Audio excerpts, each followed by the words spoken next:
Hi guys, I'm Adivi Sesh. I play Major Sandeep Unnikrishnan in the film Major, and we're here on Good Times. Lovely to meet Team Major. So Hi. I'll start with the guy who's playing the Major and then come to the captain of the ship and then the lady. You know, when you say Sandeep Unnikrishnan, I mean, for me, I followed the entire, what had happened in, 26/11 and of course, the martyrs. So for me, he is that smiling face, not a smiling face, he's a little grim in that passport.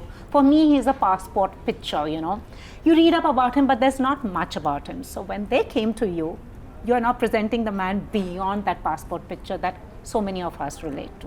What was it like? Well, there's so many things I want to say to what you just asked. One, I was the one who presented it to everyone because it's my dream project. I presented it to Sashi, the director. Two, that picture, it's like you said first that smiling, then you said, no, it's kind of grim. And that's true because there's fire in his eyes, but there's a slight smile on his lips. The reason for that is because, you won't believe this, we all believe military officers to be sort of like these very tagda, extremely stern. They are, but he was extremely happy. So the moment he sat down, he just smiled bright like he always does. And the guy said, sir, passport photo ke liye hasna nahi chahiye. So then he was trying to control his laughter when that picture was taken. So that, I'm glad you started with that question because that picture, in many ways, the story behind the picture represents what this movie is about. See, to me, Major Sandeep is sunshine. The hostage, a Telugu man that he saved, told me he felt when he saw him walk in, he felt like he saw Surya Putra. So, मतलब movie में हम सब सुनते हैं तो हमें लगता है डायलॉग बाजी है. But if somebody who's been through the attacks for 2 or 3 days just escaped in whatever, like in those close moments and sort of hid for 3 days and then finally got saved by this man, then they say it, it's true. So he was all about sunshine and he was very bright. He'd often crack jokes in the middle of a serious situation so that he could ease everyone's nerves. And all this while being a super soldier and being a training officer in the NSG. So I was thinking that, so many people speak of like heroes that America promotes and, the kind of promotion they have of the armed forces. And I just feel like India mein log bolte hain, hamare superhero kyun nahi hote? And I just feel, we don't need a Captain America in India because we have someone like Major Sandeep. So that's kind of how we feel about him. Yeah. So also with officers, as they say, it's like it's an unspoken rule. It's service before self. So you've already signed that. Your life is not your own anymore. And having been in the forces and also having covered a bit of Kargil, but the soft stories, the behind the scenes. Do you know he was in Kargil? Pardon? Major Sandeep was in Kargil. In Kargil, yes, I did read. I read up everything about it, and I'll be very honest with you. When I first saw the picture, I was like, first thing that strikes you about him is like, what a good-looking guy and what a waste of a life, And then I met up with people who knew him because, the forces is a small community. Someone or the other knows each other. And everyone kept saying, he's a lovely guy. You are playing, an aspect of Sandeep's life that actually not many people know about. You're playing Isha and it's from 16 to 28. So when they came to you, what was your research that went in? Because this aspect not many people know about. My research? Yeah. I feel like Sesh should have done enough research for everybody on set, the whole cast, the whole crew. If you got more people also, there was enough research in his head for the whole movie. So I feel like whatever kind of insights I got into the character were from Sesh and Sashi sir. Yeah. And I kind of just then did whatever came instinctively to me. So playing Isha, tried to getting under the mind space of a girl, who was close to this gentleman. Like he's Sandeep for me at the moment. Yeah. I think that was pretty great, but at the same time a little nerve-wracking because like normally when you're close to someone, it's a friend or a boyfriend and it's normal. Yeah. When you're playing a wife or a girlfriend of someone who's so great, you don't know how to behave, right? Yeah. So I think that was a little challenging, but then it just went by like a breeze. So when he came to you to make a movie on this, because I know 26/11 is just a facet in his life, because there's more to the man than that one incident that has made him a martyr. What was it? What was the process like? What went in? Initially, when he told me about this subject, I was not very keen because I had my own other plans. Because this is our second collaboration. So a little later, I started researching. I started getting deep into what Major Sandeep is, and that drew me into the storytelling process. And I just felt that this story has to go out to the world, and if it doesn't go, it's a mistake. It didn't feel right from inside. And then I told him, no, let's tell this story. Let's go out, tell this story. The world needs to know stories like this. Yeah. We recently had a film on Captain Vikram Batra, which also came. It was 9 years in the making. 26/11 also happened. What was it that drew you that I want to tell this story? Because he's just someone that everyone remembers on 26/11, but yes, we don't know much about him other than that picture. And also playing a real life character, getting beyond the man, the officer, his also personal space. What was it that intrigued you, drew you? And another question, adding to this, meeting up with his family, wanting to know him, because you're playing a real life character and that can be pretty challenging. See, the whole purpose of doing this film stemmed from this idea of wanting to tell his personal side. Yeah. Because you can say I'm sort of like the fan club president of Major Sandeep Unnikrishnan. If there's Big B fans, I'm a Major Sandeep fan. I get that. And when I'd seen his picture on the night of the 27th flash across the TV, I grew up in San Francisco. And I still remember that moment. It felt like I'd lost a brother because he looks so much like so many people in my family. I look a lot like him, and Yes, I just you do. felt, Yes, I just felt like this felt like I lost someone close to me. And then I'm reading he saved hundreds of people. I'm reading that he sort of killed a couple of guys. I'm reading that he's from the National Security, and then it all comes with a sledgehammer. He's 31 years old. So I'm thinking, okay, who is this guy? So I start following his Orchid page. मैं उनके अलग-अलग किस्म के clippings, photographs, every birth anniversary, when he got the Ashok Chakra. So this sort of process of curiosity started happening, where I just kept thinking about him a lot. And a few years in, when I tell people about these things, I started getting wary because everyone would say back, oh yeah, I only knew about the attacks, I didn't know all this. So when they'd say that, it would disappoint me a little bit. And one day in about 16 or 17, sort of my career had sort of taken off and I was doing well as sort of a lead actor in South Indian film. I realized that the only way for popular culture to know his story that I was reading that was out was to make a film. Absolutely. So then begins this process of how do you get much more than what's in a news article? So I reached out to Uncle, I called him.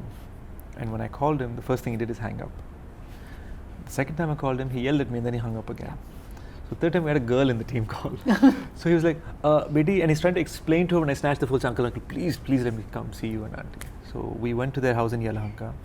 The moment we went there, it's a very beautiful, cozy house with one floor newly built on it. That's just a museum of Major Sandeep. All of there's thousands of his letters. He wrote more than 1,000 letters, and there's just all these belongings of his.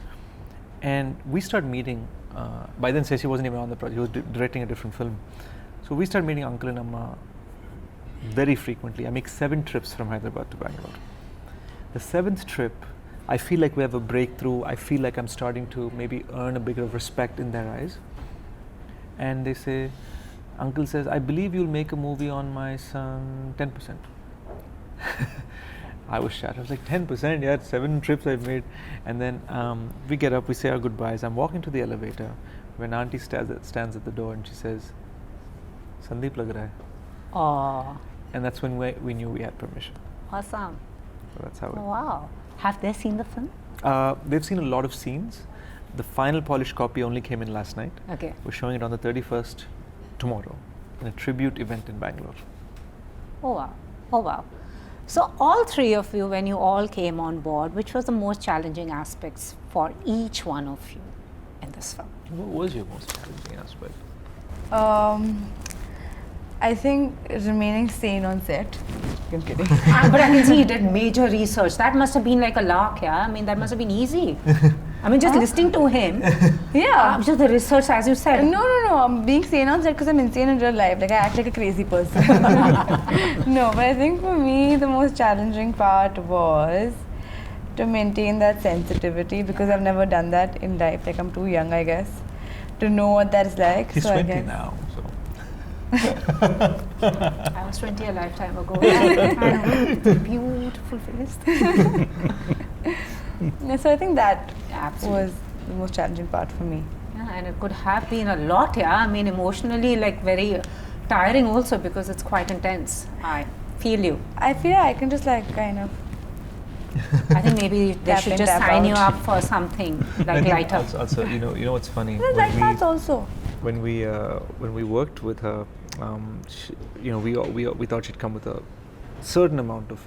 I come from a film background. This is how we do things, but she was very unassuming and very sort of like a blank canvas, and she's extremely instinctive.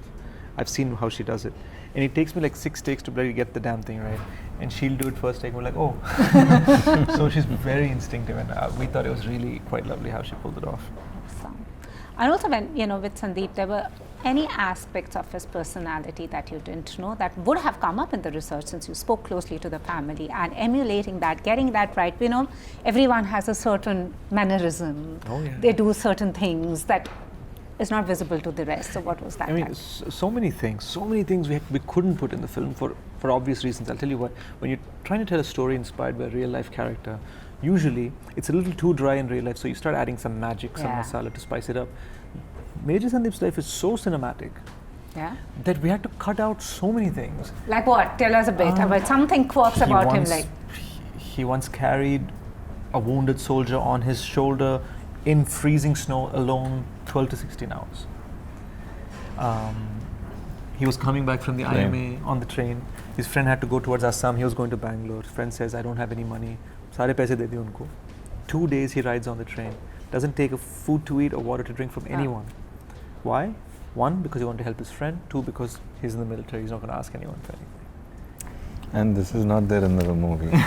We couldn't put it in the movie. I know, because I mean, how much can you put, and I'm sure a major chunk would be about that incident 26/11 that That's happened. a conflict of interest. So many instances, so much good about him, so many scenes that you feel so close to your heart and you have to let go. True. It's not making it to the final draft. Wow. And also it can be very tricky when you're making a film because there is a lot of public sentiment involved. Then there is also a real life person and whose memories should remain intact and all. That must have been tricky to get that balance right, that you also have to cater to the masses and thoda sa cinematic feel bhi dena. So what was that like for you? This is a perfect commercial film. Yeah. It is not a parallel cinema or anything. That obviously not. That I can see the scale on it. Totally, I get that. So it is going to cater to all the audience across India. I'm very sure. So when in the part of research, we didn't know how the action happened inside the hotel. See, battle in an open field, it's on record. When it is a hotel, like a you palace. can only assume. Yeah, nobody's seen it properly, completely in a dark space like that and smoking place like that. And also what had also happened is there was about 5 hours where they could only hear him on radio, but he was alone fighting. So that, while extremely heroic, also gave us the flexibility to sort of design these very imaginative action sequences that didn't necessarily break reality but stretched it a little bit. At the same time, I think what also happened is sometimes we'd find out 5 beautiful things in 5 different years in his life, and we'd have to put it in the same scene. So what ended up happening is we decided to stay true to the soul of his character. And if we were honestly thinking of him when we told that scene, rather than thinking about the masses. Once we thought of him and it felt okay there, then we saw whether it worked for the masses or not. Absolutely. So that was sort of the hierarchy of priorities, if that's I get okay. that. And are you also planning to provide tissue boxes to everyone who's going to watch it? Because we all know what's going to happen. This is a celebration. Yeah. This is a celebration, but it's I'll be very honest with you. I watched Shershaah and I cried buckets and buckets and buckets, and this is the same way. This is because we all know what happened, and I'm already getting goosebumps just talking about it. So yeah. I actually, I have to. I do want to sort of go ahead and say this. I don't want to imply that this is in any way Shershaah Part 2. No, it's not. It's very different. Yeah, it's a very different life. I'm just saying it's a different life, but we all know. Yes, we do. The end. By the way, the first 35 minutes, we should be forgiven for the film coming across like maybe even like Jaane Tu Ya Jaane Na or something. Really? Because you see this boy next door with his crush in school, Aww. bunking class, having ice cream, sitting with his dad trying to fix the typewriter, maa ke saath kheer kha raha hai. And then you start wondering, why are we showing these things? It's not just to endear him. It's because we want audiences to realize that these small things, when his decisions in Karkir and his decisions inside the Taj come up in the second half, each of these small scenes is connected to something absolutely cathartic. The making of the man also. Yeah, so it's like the Kheer scene actually comes up in the second half in a much more poignant way. And it influences a big decision he takes. So I think that's how we made it look, that people aren't born great, they don't speak great, they are simple people, and the simple things that they experience make them do great things. I totally get that. And thank you for bringing his story, because it was long overdue, I would say. But anything that made you, like on a lighter note about him, like with, I'm just giving a Shershaah, like Vikram Batra was too filmy. He was obsessed with Bollywood. Anything about him that none of us know, that we will get to know, but you also were surprised, like, is he like that? Apart from his heroism. He was a Schwarzenegger fan. So we show him watching Commando and Predator in the film. And there is a beautiful, I'll tease it, there's this beautiful poster scene that people were roaring in the theater last night. We did the Vizag premiere yesterday. Okay. It is extremely fun, and it has something to do with Baywatch. Oh, wow. Yeah, anyways, but thank you so much and all the very best. Thank you. A salute, for bringing a story and I just hope it inspires people to join the services also. Yeah. But anyways, thank you so much. All the very best. Thank you. Bye.